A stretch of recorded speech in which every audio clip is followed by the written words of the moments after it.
Bonjour et bon retour dans Super France. Notre étape du jour est à Nice, Sophia Antipolis, où nous avons eu la joie ce matin de parler de compostage.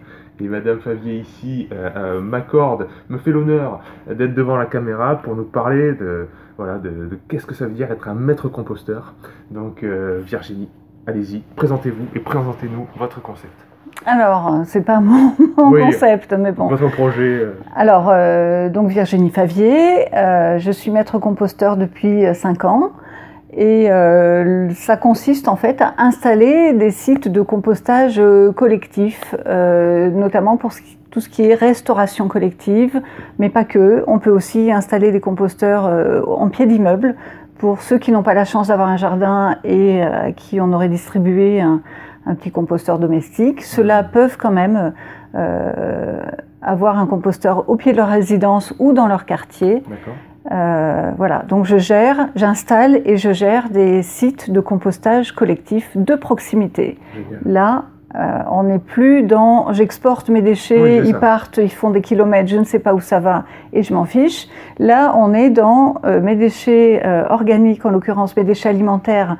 Je vais les apporter moi-même au composteur et je vois ce que ça devient, je vois comment c'est transformé, j'apprends. Quand on en met aussi dans les écoles ou les collèges, les lycées, ça peut être fabuleux. c'est exactement ça. Les enfants peuvent observer aussi, on leur enseigne en même temps. Il y a ce côté pédagogique. Ils en parlent à la maison et ça fait que ça peut faire comme ça, boule de neige, les sûr. parents.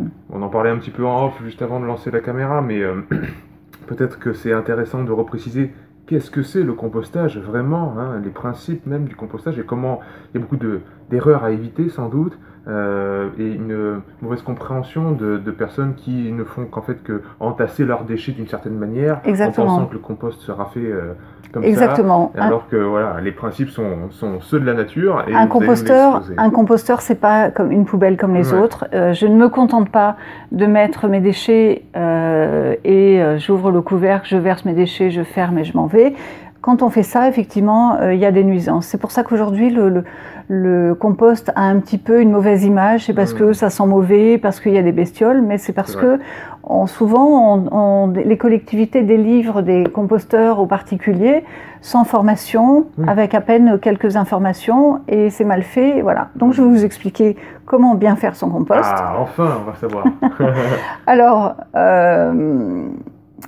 il faut 4 ingrédients pour faire du compost. Il faut les déchets alimentaires, donc tous les déchets alimentaires. Dans la nature, il n'y a pas des déchets. La nature n'a pas fabriqué de déchets. Elle sait recycler tout ce qu'elle a produit. Et comme tout ce qu'on mange vient de la nature, tout ce qu'on mange est recyclable.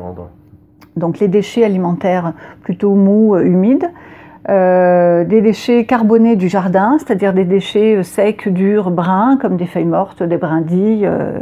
Si on a des branches, il faut les passer au broyeur. C'est sûr qu'on limite la taille de ces déchets. Il faut de l'eau et il faut de l'air.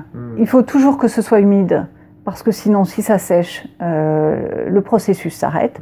Mais il ne faut pas que ce soit trop humide et qu'il y ait quand même de l'air, parce que les bactéries dont on a besoin pour fabriquer ce compost sont des bactéries aérobies qui ont besoin d'oxygène. Si c'est très humide, si on laisse son tas à ciel ouvert et qu'il pleut beaucoup, il n'y a plus d'oxygène et c'est une autre sorte de bactéries qui fermentent et qui font des mauvaises odeurs. Donc j'ai mes 4 ingrédients, j'arrive avec mon petit seau d'épluchure, je verse dans mon composteur et je mélange avec la couche précédente qui elle est déjà pleine de bactéries qui se sont développées. Ces bactéries vont se poser sur mes nouveaux apports et vont attaquer commencer la dégradation tout de suite, donc ça va accélérer un petit peu le processus. Donc ça permet en même temps de soulever un petit peu ce qu'il y a dessous, de remettre un petit peu d'oxygène, mais surtout de bien imprégner mes nouveaux apports de ces bactéries. et je recouvre avec les déchets du jardin parce que j'ai pris le soin à côté de mon composteur de stocker des feuilles mortes, du broyat, ce que j'ai récupéré de mon jardin, que je n'évacue surtout pas à la déchetterie, que je garde soigneusement. Alors là, je vous parle du compostage domestique, mais dans un quartier en pied d'immeuble ou dans un lycée, c'est le même principe. Oui. J'ai un bac avec mes déchets verts du jardin, secs, et à chaque fois que je viens faire mes apports, voilà, je recouvre. Et le fait de recouvrir entièrement de feuilles mortes, par exemple, ça va m'éviter tous ces moucherons qui viennent pondre sur les matières humides, les pelures de melon, etc. J'ai deux questions par rapport à toutes vos explications. C'est, vous avez dit de remuer seulement la couche de dessous. Donc on ne va pas chercher complètement dessous. Hein. Non. D'accord, juste la couche précédente. Exactement. D'accord, ok. Et donc ça c'est important, je pense que c'est un point qui est important dans la pratique du compostage. Et après, vous l'avez dit, ça peut être en milieu citadin. Si on n'a pas de jardin, est-ce qu'on peut aller voir comment ça se passe? Est-ce qu'on va voir la municipalité en disant Exactement. on va avoir ok, pour notre immeuble des deux choses l'une, soit vous habitez dans une résidence où il y a un espace vert où on va pouvoir installer un composteur, il faut me contacter, mais surtout prendre contact avec le syndic pour, parce qu'il va falloir, je suppose, un vote et que tout le monde soit d'accord, etc. Mais souvent, on retrouve un petit coin pas trop loin des poubelles ou pas très loin du parking parce qu'il ne faut pas avoir à faire des kilomètres pour aller, il faut que ce soit un petit peu facile. Que la permaculture, il faut que ce soit toujours dans une zone très proche. Exactement, exactement. Je vais prendre ma voiture et sur le chemin, de la même manière que je vais vider mes poubelles, et ben, je vais au composteur, un petit peu caché derrière, sous des arbres, il faut que le composteur soit à l'ombre. Enfin bref. On ne l'a pas encore dit, mais vous avez dit on me contacte. Qu'est-ce que c'est l'association que vous représentez? Non, je suis une micro-entreprise, donc je suis, ça s'appelle Compost & Co. Et je suis basée à Grasse, Magagnosc, exactement. Super. Donc les liens évidemment de Compost & Co sont à retrouver dans la description de la vidéo, et puis de toute façon il y aura le bandeau qui habille la vidéo. J'ai un site internet, j'ai une page Facebook, vous pouvez tout ça déjà, on le redira à la fin, mais dites tout ça. Alors compostandco.com, compost-nco.org. Voilà. Ok. Et page Instagram, c'est la même chose? J'ai pas d'Instagram. Facebook. Pardon. Facebook. Compost & Co, on vous trouve sur Facebook aussi. Exactement. Tous les liens sous la vidéo. Voilà. Je vous laisse continuer, pardon. Et donc, j'en étais où? Dans ce principe de compostage. Alors, dans une résidence, c'est parfait parce que du coup, c'est limité à la résidence. Idéalement, une fois qu'on a installé un composteur, ça permet, le compostage, en plus de recycler ses déchets, permet en plus de créer du lien. Parce qu'on va, par exemple, mettre des horaires d'ouverture. Ça peut être bien parce que ça évite qu'il y ait des dégradations, que des gens pas bien informés viennent y vider n'importe quoi. Donc on met des horaires d'ouverture et là, les gens viennent au composteur se rencontrer. Et voilà, ça permet de on parle de bactéries. Et on parle ou d'autres choses, mais au moins on rencontre ses voisins, quoi. Ça, c'est super intéressant. Et une fois qu'on a cette matière-là, ce beau compost, regardez comme il est pas beau mon compost, qu'est-ce qu'on va en faire? Et si on se faisait un petit potager et se planter quelques tomates ou pommes de terre? Ça enclenche un cercle vertueux. Exactement. Et ça crée des projets comme ça dans la résidence ou dans le quartier. C'est le même principe en quartier, sauf que là, il faut l'autorisation de la mairie puisque c'est un espace public. Bien sûr. Ça rejoint un concept c'est un espèce de fil rouge dans notre tour Super France. C'est le concept que Idriss présente souvent comme l'acupuncture urbaine. C'est-à-dire une action très précise, comme l'acupuncture, une aiguille, dans un quartier ou dans une ville qui va irradier partout dans la ville. Alors on avait l'exemple des personnes qui avaient utilisé dans des quartiers très sensibles aux États-Unis du cheval. Ils ont réintroduit en fait l'animal, l'équitation, le contact du cheval, etc., dans les quartiers extrêmement sensibles. Et par cette simple opération, il y a une prise de conscience et un cercle vertueux s'est déroulé, s'est déclenché par effet domino dans toute la ville. Et là, c'est un petit peu la même chose, c'est remettre du lien humain par le seul prétexte du compostage finalement, mais ça peut nous conduire à des jardins partagés, à des potagers, etc. Est-ce que votre micro-entreprise qui existe sans doute depuis un certain temps, a déjà des retours et des cas d'écoles qui se sont faits. Alors oui, j'ai un composteur depuis 2016 dans une école à Grasse, une école primaire. Et depuis cette année, il y a 3 autres écoles qui sont juste à côté et le tri a été fait dans ces écoles. Alors bien sûr, quand on installe un composteur dans une école, le premier geste, c'est de trier ses déchets et de plus tout mettre dans la poubelle jaune. Donc je commence à séparer mon pot de yaourt. Finalement, au lieu d'aller dans la poubelle grise, je vais le mettre dans la poubelle jaune, tant qu'à faire, hein. Tant qu'à trier, allons-y. Bien sûr. Et mes déchets alimentaires, alors la viande, aujourd'hui, effectivement, s'il y a beaucoup de résidus carnés, on ne les met pas dans le composteur, du moins dans une école. Trop d'azote peut-être. Oui, et donc des nuisances olfactives. Et aussi, oui, d'accord, putréfaction, d'accord. Voilà. On apprend à trier ces déchets aux enfants. Et les enfants, le fait de participer aussi, d'aller au composteur, peuvent observer la biodiversité qui se développe à l'intérieur, puisque je ne l'ai pas dit, mais c'est sous l'action, cette décomposition, c'est sous l'action des bactéries, mais aussi des macro-organismes, il y a des vers, il y a toute une vie qu'on va remettre dans le sol, en fait. Quand on va mettre ce compost au sol pour faire planter ces salades ou autre chose, on remet de la vie dans le sol. Et on n'a pas souvent l'occasion de le faire, justement. La tendance, elle est plutôt à prélever, à couper l'herbe, à ramasser les feuilles mortes, à surtout ne rien laisser au sol pour que ça fasse propre. Et du coup, tout ce qui est dégradation naturelle, on enlève, on va l'emmener à la déchetterie. Et puis au retour de la déchetterie, on s'arrête à la jardinerie, on rachète de l'engrais, on va racheter du terreau, on va racheter des écorces de pin pour recouvrir le sol, alors qu'on avait tout à la maison pour le faire. Et enfin, le fait dans le compostage, j'ai perdu un petit peu le fil, mais ce que je voulais dire, c'est que le compostage, du moins composter ces déchets alimentaires, permet aussi de valoriser ces déchets de jardin. On est dans une région où on brûlait beaucoup, où on brûle encore un petit peu, mais les mairies ont maintenant mis un petit peu le haut là, il y a un peu de surveillance. Un excellent moyen de valoriser ces déchets de jardin, c'est de les composter ou de les tondre, de faire du mulch, de tondre et de laisser ces déchets reposer, se dégrader au sol ou dans un tas. Voilà. Ceux qui ont en général un gros jardin, qui ont beaucoup de déchets, s'ils ont un grand jardin, ils peuvent trouver un endroit pour les laisser se dégrader naturellement, quitte à les broyer avant pour que ça aille plus vite. D'accord. J'ai un petit peu perdu le fil de ce que vous me disiez. Non, c'était parfait. On voulait avoir un tour d'horizon justement des principes même du compostage. Donc là, c'est parfait. Voilà. Alors, j'ai retrouvé. Donc dans une école à Grasse, où maintenant on a 4 écoles, et dans une grosse entreprise de Cannes qui est Thales Alenia Space. Je pense que je peux où on recycle tous leurs déchets de préparation. Il y a 1500 repas par jour.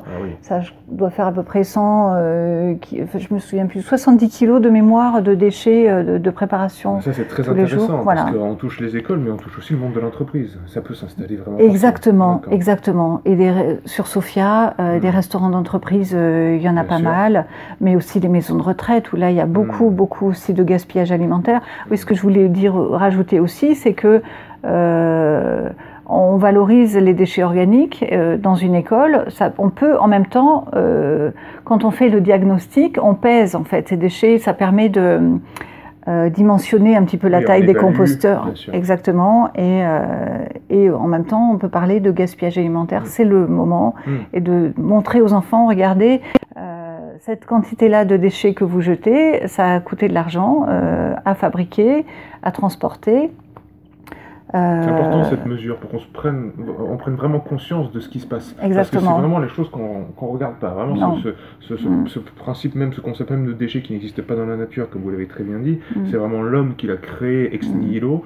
Voilà, on ne veut pas le voir, donc on met sous le tapis, etc. Et ça rejoint, hier nous étions à Marseille, ça rejoint une initiative qui a créé des boîtiers pour en fait mesurer les particules fines dans l'atmosphère.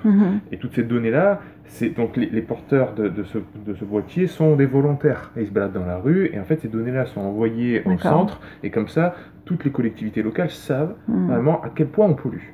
Si l'on ne sait pas ça, la pollution, on ne la voit pas. Exactement. Parfois, on ne la sent pas. Exactement. Donc voilà, on n'agit pas contre aussi. Exactement. Donc cette mesure-là, je comprends bien de savoir en fait combien soit on jette, soit justement on composte, sont très importantes.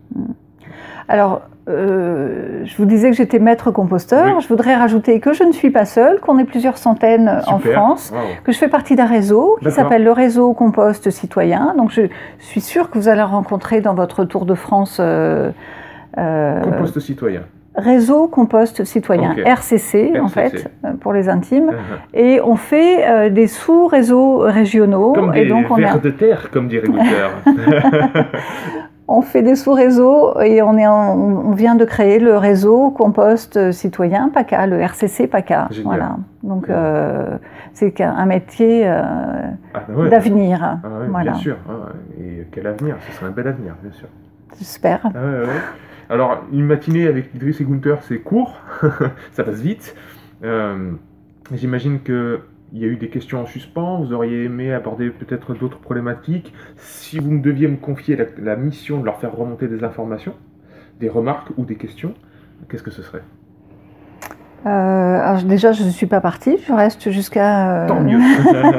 Tant mieux. Non, j'ai trouvé ça très intéressant, mais c'est vrai que déjà cette initiative de créer des journées comme ça, de faire un tour de France et de nous parler de toutes ces créations qui... C'est très inspirant, c'est sûr. Ah, c'est génial. Et puis de nous donner à nous cette opportunité de rencontrer d'autres gens porteurs de projets comme moi et de rencontrer ou des médias ou des personnes politiques ou des collectivités. Ça c'est pareil, c'est quelque chose de super, ou d'autres associations, d'autres entrepreneurs. Merci. Et merci de m'avoir invité. C'est le but de Super France.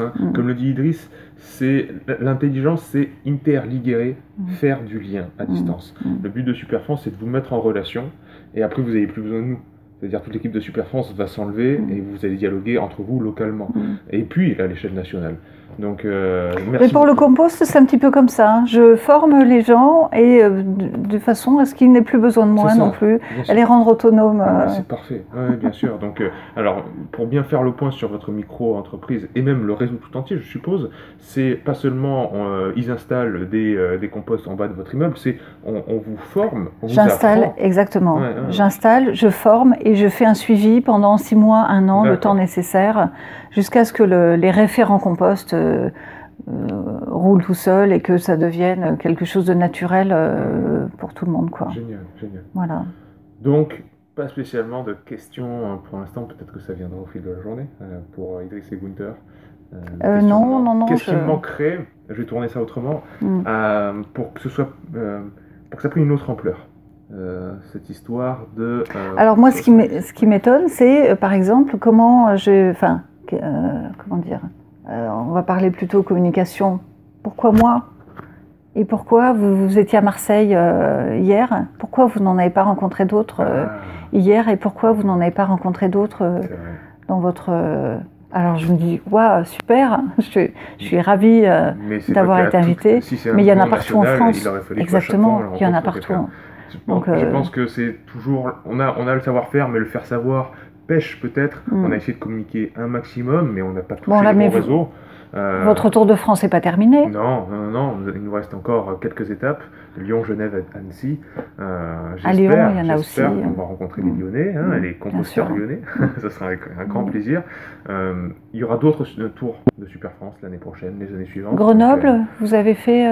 Grenoble, on n'a pas prévu de s'arrêter, mais les prochaines années, parce que je connais des très bons maîtres composteurs et peut-être que vous pouvez les inviter. Super, ce sera avec grande joie. Maintenant que vous êtes dans la boucle, on va toucher tout le réseau RCC, c'est ça? C'est ça.